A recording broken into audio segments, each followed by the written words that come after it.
चटपटे पकवान में आज आप लोगों से एक नहीं बल्कि दो रेसिपी शेयर करने लगी हूँ। आज मैं बनाऊंगी बहुत ही क्रीमी मज़ेदार सा फ्रूट सैलेड या रशियन सैलेड और साथ ही बनाएंगे चटपटी करारी मसालेदार चना चाट।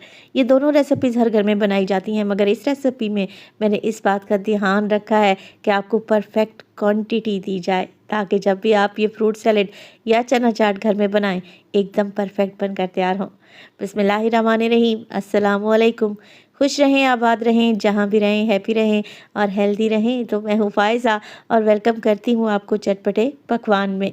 रेसिपी को एंड तक देखें, अच्छी लगे तो लाइक भी कर दें और चटपटे पकवान को सब्सक्राइब भी कर लें। तो चलें फिर जल्दी से रेसिपी स्टार्ट कर लेते हैं। तो सबसे पहले तो मैं चना चाट बनाकर तैयार करूँगी। चटपटी चटखारेदार चना चाट के लिए मुझे चाहिए इमली का पल्प। तो मैंने आधा कप इमली ली, उसे 1 कप गर्म पानी में भिगो दिया तकरीबन 15 से 20 मिनट के लिए।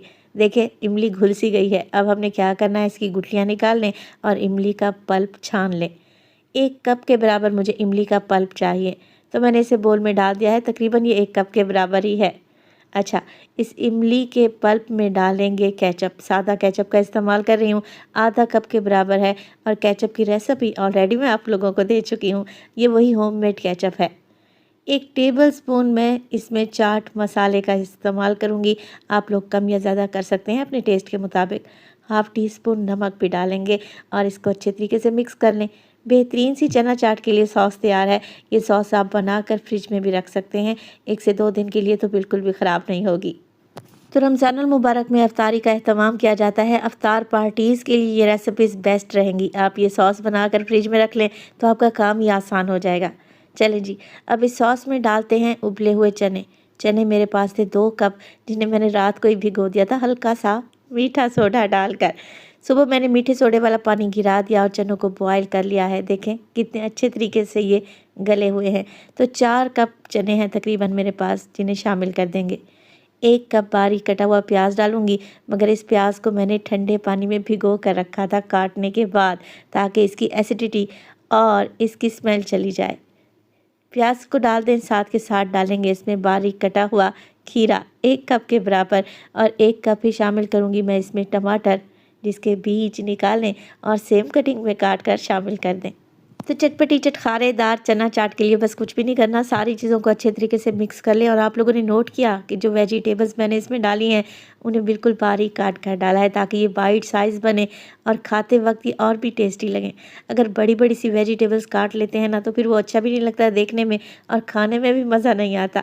तो बस सारी चीज़ों को मिक्स करें और ये चना चाट एक साइड पर रख लें। दूसरी रेसिपी जो आज आप लोगों से शेयर करूंगी वो है क्रीमी फ्रूट सैलेड या फिर रशियन सैलेड। उसके लिए आधा कप चीनी लें, मिक्सी ग्राइंडर में डालें और इसको फाइन सा पीस कर एक साइड पर रख दें। क्रीमी फ्रूट सैलेड बना रहे हैं तो चाहिए होगी हमें क्रीम। 1 पैकेट इस्तेमाल कर रही हूँ, टेट्रा पैक की क्रीम लें, किसी भी अच्छी कंपनी की ले लें। 200 ml का पैक होता है, तो मैंने सारा का सारा ऐड कर दिया है। अच्छा जी, क्रीम में शामिल हो जाएगी मायोनीज़। तो 1 कप क्रीम के साथ 1 कप ही मायो का इस्तेमाल करेंगे। चीनी जो अभी हमने पीस कर पाउडर बनाई थी ना, आधा कप के बराबर शामिल कर दें। कम ज़्यादा आप अपने टेस्ट के मुताबिक कर सकते हैं। अच्छे तरीके से मिक्स कर लेंगे तीनों चीज़ों को, और ये हमारे पास वाइट सॉस बनकर तैयार है। इसे भी आप पहले से बनाकर फ्रिज में रख सकते हैं, ताकि दावत के लिए आपका काम ही आसान हो जाए। और इस स्टेज पर अगर तो रेसिपी आप लोगों को ज़रा सी भी अच्छी लग रही हो, रेसिपी को लाइक कर दिया करें और चटपटे पकवान को सब्सक्राइब भी कर लें। आप सब लोगों का बेहद शुक्रिया। मेरे पास है तकरीबन यहाँ पर 3 पाव के करीब सेब। अच्छे लाल वाले सेब लेने हैं और सेब ज़रा हार्ड होने चाहिए, सख्त होने चाहिए।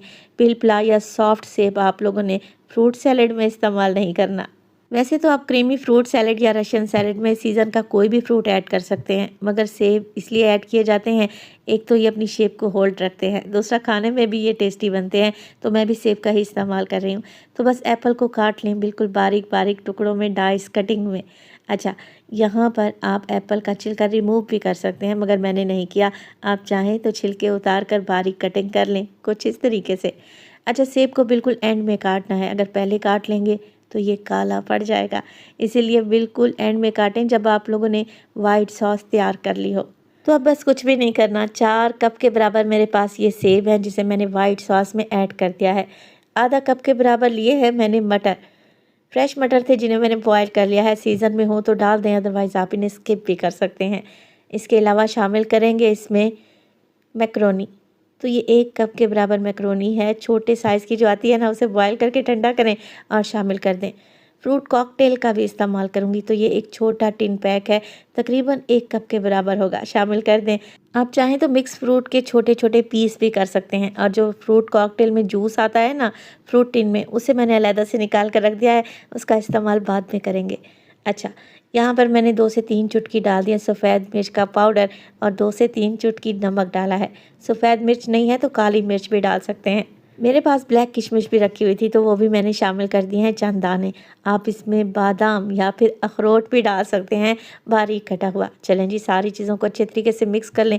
मगर अभी इसमें एक चीज़ मैंने ऐड नहीं की। वो क्यों नहीं की, आगे चलकर आपको बताती हूँ। सारी चीज़ों की अच्छे तरीके से मिक्सिंग कर लेंगे, तब हम इसमें डालेंगे उबले हुए और ठंडा किए हुए क्यूब्स कटिंग में कटे हुए आलू। तो 1 कप के बराबर ये आलू हैं, ये इस स्टेज पर शामिल कर दें। अगर पहले ही इसे शामिल कर देते ना, तो उबले हुए आलू हैं मैश हो जाते। बस अब हल्के हाथ से इन्हें मिक्स करेंगे और साथ के साथ जो फ्रूट जूस मैंने निकाल कर रखा हुआ था वो भी शामिल कर दें, ताकि मिक्सिंग आसानी से हो जाए और कंसिस्टेंसी बैलेंस हो जाए। तो यहाँ पर देखें, बेहतरीन सा रशियन सैलेड या फ्रूट सैलेड बनकर तैयार है। यकीन करें, बड़ा ही ज़ायकेदार है। तो ये 2 रेसिपीज़ हैं, रमज़ान शरीफ में आपके बड़े ही काम आएंगी, ख़ास तौर पर अफ्तार पार्टीज़ के लिए, या आप अपनी फैमिली मेम्बर्स के लिए भी तैयार कर सकते हैं। तो देखें, लग रही है ना ये टेस्टी रेसिपी। बनाएं तो अपना फ़ीडबैक लाजमी दिया करें। आपके एक प्यारे से कमेंट का मुझे इंतज़ार रहता है। तो रमज़ान स्पेशल, अफ्तार स्पेशल में 2 ज़बरदस्त सी रेसिपीज़ मैंने आप लोगों से शेयर की हैं, जो कि जायके में एकदम परफेक्ट बनेंगी। आप इसी मेजरमेंट से अगर ये 2 रेसिपीज़ तैयार कर लेते हैं, तो यकीन करें दोनों का ही जायका बड़े गज़ब का है। रेसिपी बनाएं तो अपना फ़ीडबैक लाजमी दिया करें। अपना बहुत ज़्यादा ख्याल रखिएगा। फ़ाइज़ा को अपनी दुआओं में याद रखिएगा। मुझे दीजिए इजाज़त। टिल देन, अल्लाह निगहबान।